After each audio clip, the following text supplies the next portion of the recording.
Hello everyone, hope you're well today. Here's Daniel from Chai to present you the February box of the Tea Road. Very happy to be with you today. Hope you're having a good winter start. It's pretty cold right now, it's sunny, it's beautiful, perfect for tea. And so you received your box if you see this video. And so we'll just go through the teas of what we received this month. We chose for you this month. The video format will be a bit different starting now. I'm just trying. It's an evolution. It's a road. So my idea is to make these videos a bit shorter, more about presenting the teas, not so much about brewing. We'll see that more in the live Facebook. We were really happy. We had really good experiencing with last month in January. The live Facebook was pretty good. And I know it was in French. It was a test. We'll just make it again a bit like this, but I just hope that you'll be there and ask your questions and I can answer back in English too. There's no problem about that. And if we need to make a second one, I'll be super happy to do it. I really like to be live. I really like to do that kind of interaction.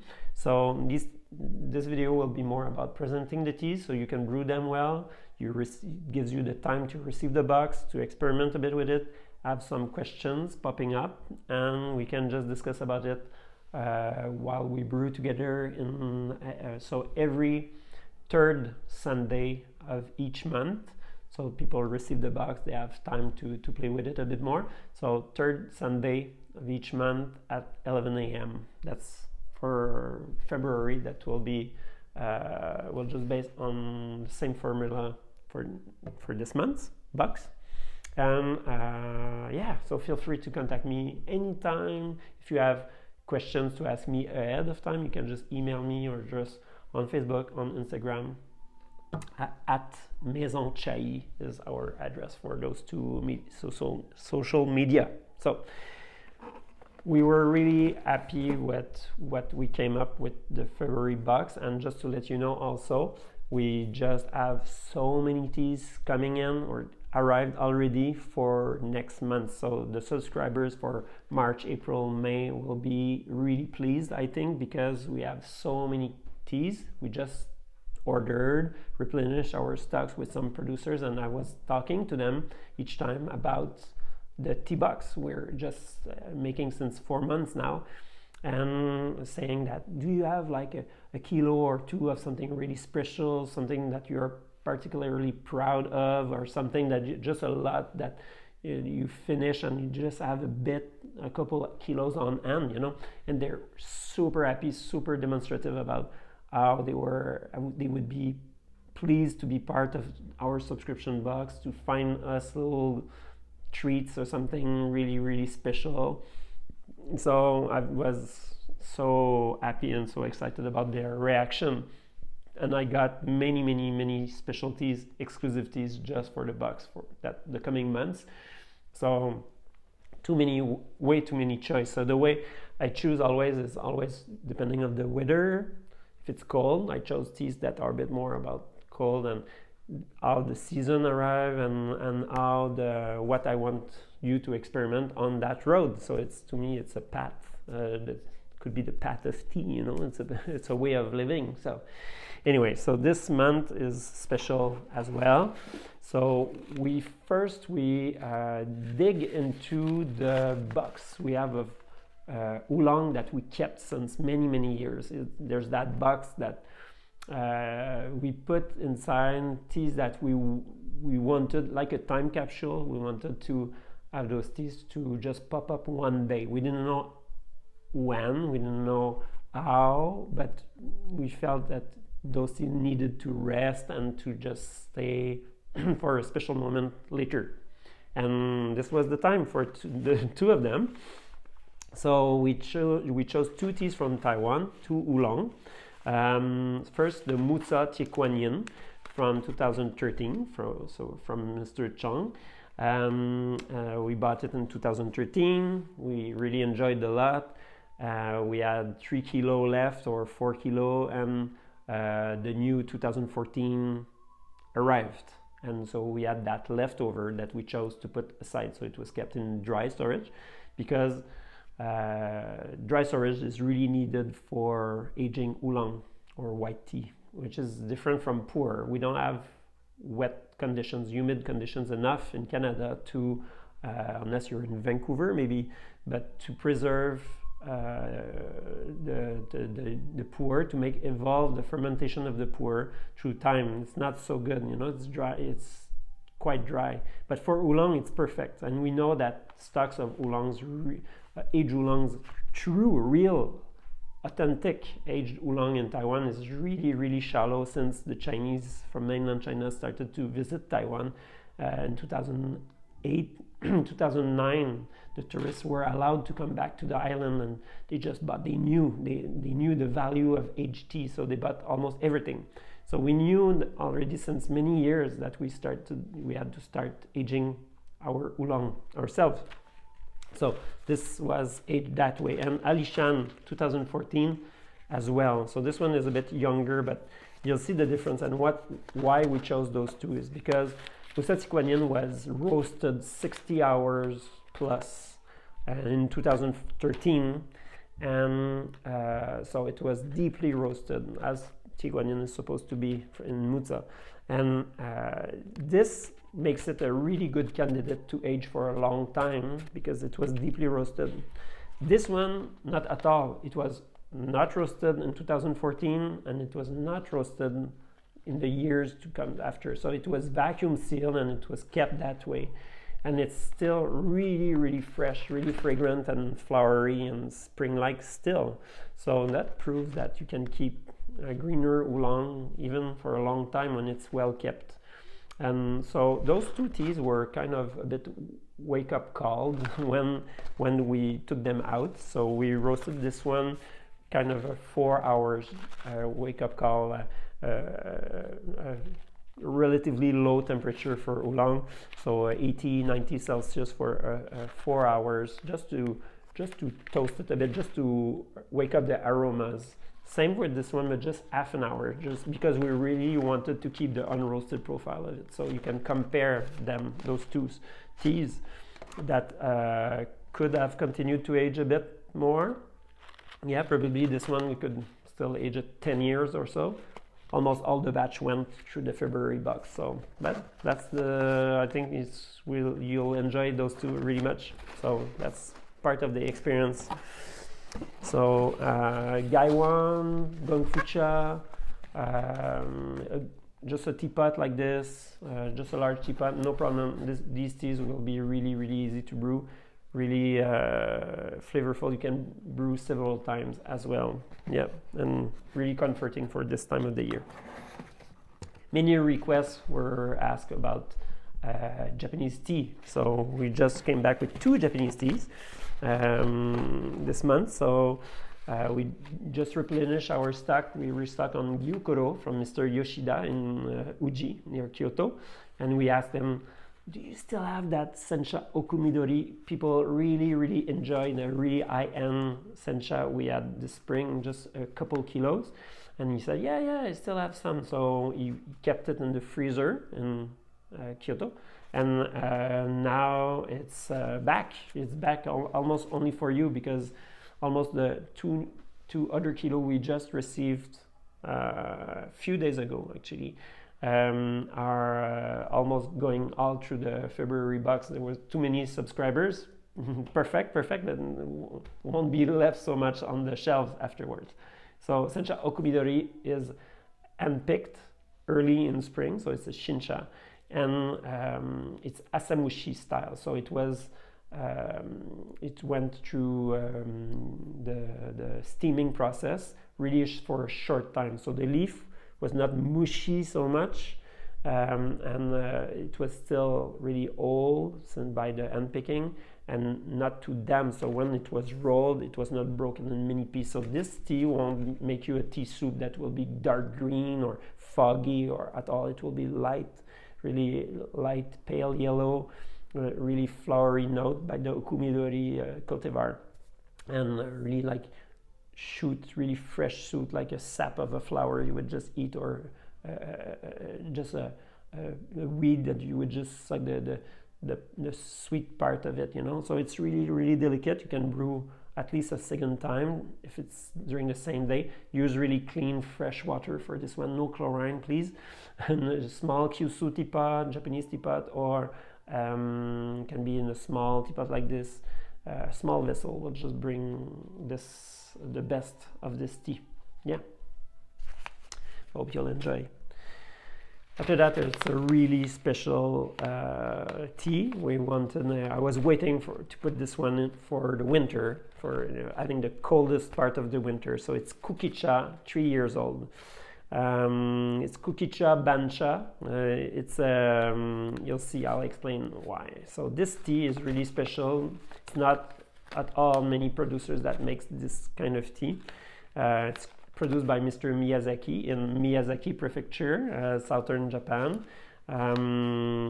It's the same producer who makes the Kamairicha, the oolong, the black tea, and even the white tea we had a couple of years ago. So this tea is the result of deep trimming. So I'll explain. In Japan, you harvest, most of the teas are harvested by machine. It's kind of those edge trimmers that are made like this, and you just go through the tea bush like this, and you just cut the fresh part, like the fresh bud and 4 leaves maximum. Just trim like a haircut. If you do that each season, you cut the top, but the tea plant is still growing.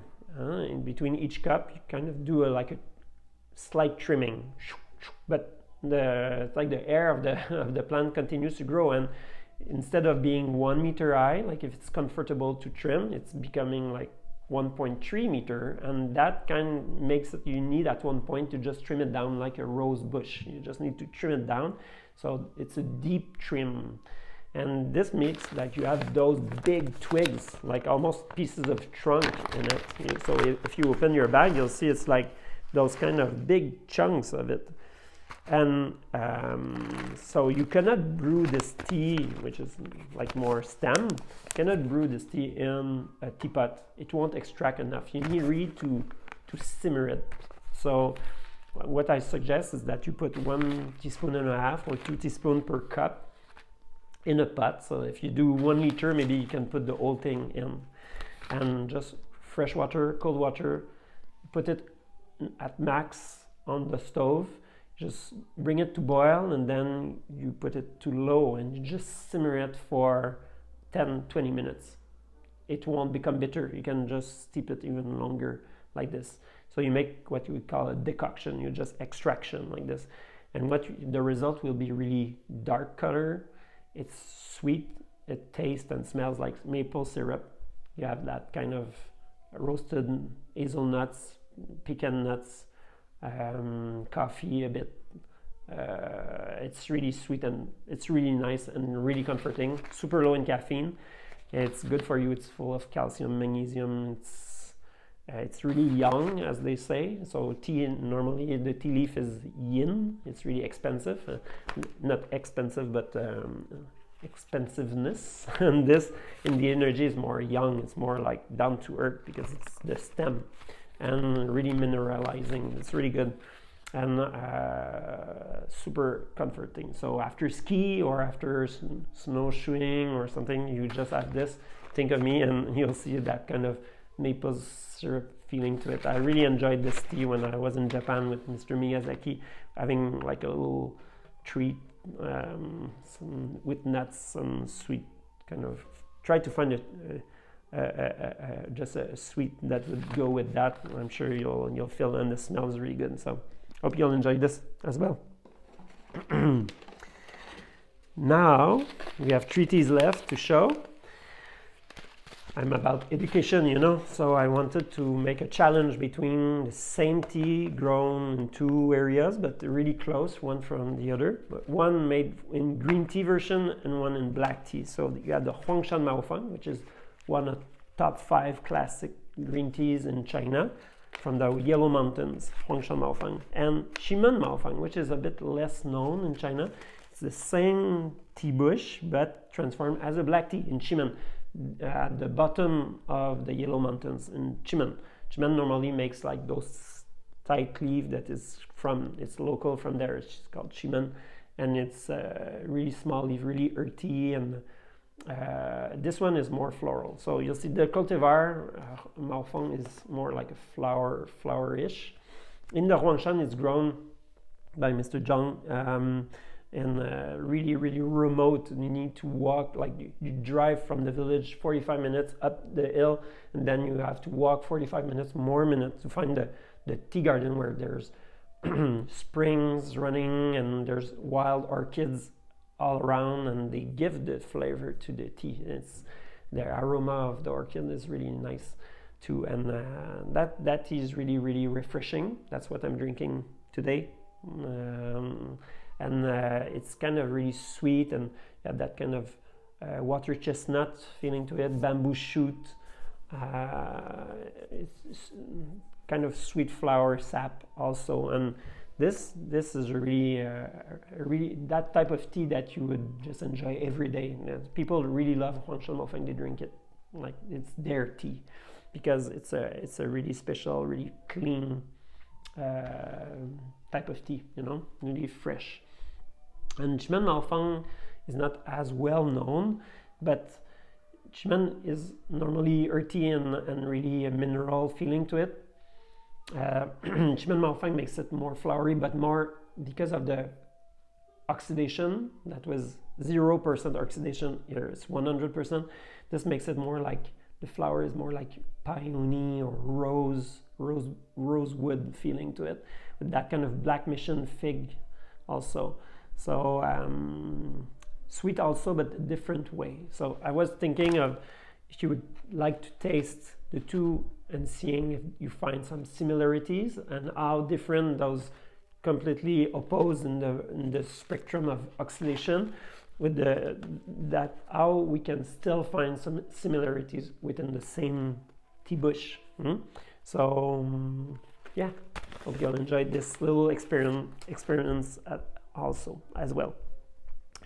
And the last is also an aged tea. It was not aged here for a long time, but so it's a fermented tea in this case, and it's not from Yunnan, it's from Hunan, and it's from 2007 vintage. So it's Quan Liang Cha. So this tea, it's the first time we have this kind of tea at the shop. It's I'll just show you. You add just a 25 gram, like a piece inside. You'll see, maybe you can just break a chunk to make your brew, Kukicha or in a large teapot. But it's a big piece of trunk like this. It's a large piece of trunk that is compressed that way, instead of having like the cookies like for Yunnan and the Bing Cha, as we say in Poor. This is a slice of a big log. It's like almost like a trunk, a tree of tea that was made. And I'll put in the video, just the description of this video below, I'll put the link to the process of making this tea. I found a video that is really interesting to see it's really laborsome to make this tea. It's a really special technique where they have that kind of woven bamboo.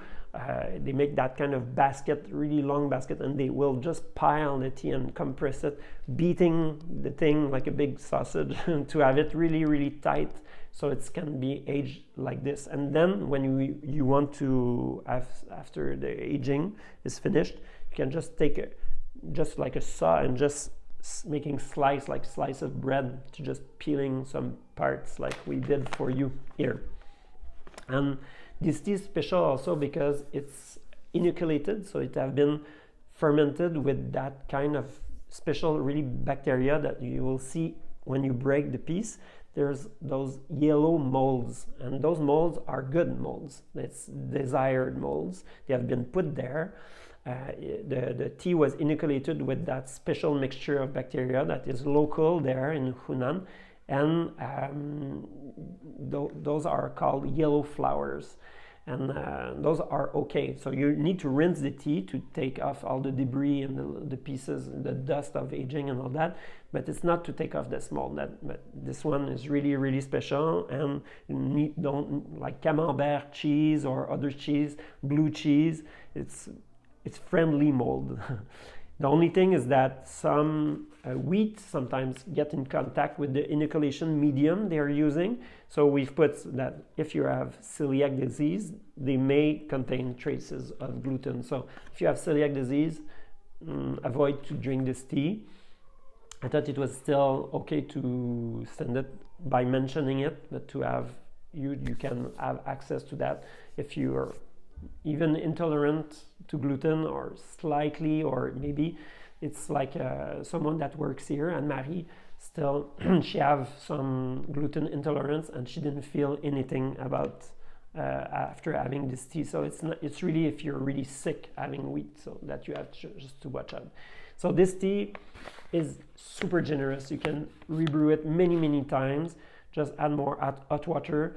The best would be in Gongfu-cha or Gaiwan maybe, but you need really heat to be able to extract, breaking up this chunk of tea that is quite hardly compressed, you know. So we took a poor knife to take it out. You don't want to, maybe you can just want to break it a bit, but you don't want to make powder. Don't make matcha out of this tea. You don't want to drink the powder at the bottom of your teacup also. You just want to drink the brew, which is really mellow and deep, really like peat mossy, and really like the trunk of a tree that would just died and that just is crumbling down. You have that kind of mellowness, of woody mellowness that I really enjoy. No acidity. It's really really smooth. So hope you'll enjoy this as well. And again, if you feel like sending me a message to give me your feedback, what you liked, what you didn't like, I would be more than happy to get your feedback. So I wish you have a beautiful February month. Hope to see you third Sunday of this month at 11 a.m. And take care, stay healthy, and drink a lot of tea. And hope to see you again in March, April, and other months if you feel like it. It's a pleasure to share all these with you. So thank you so much.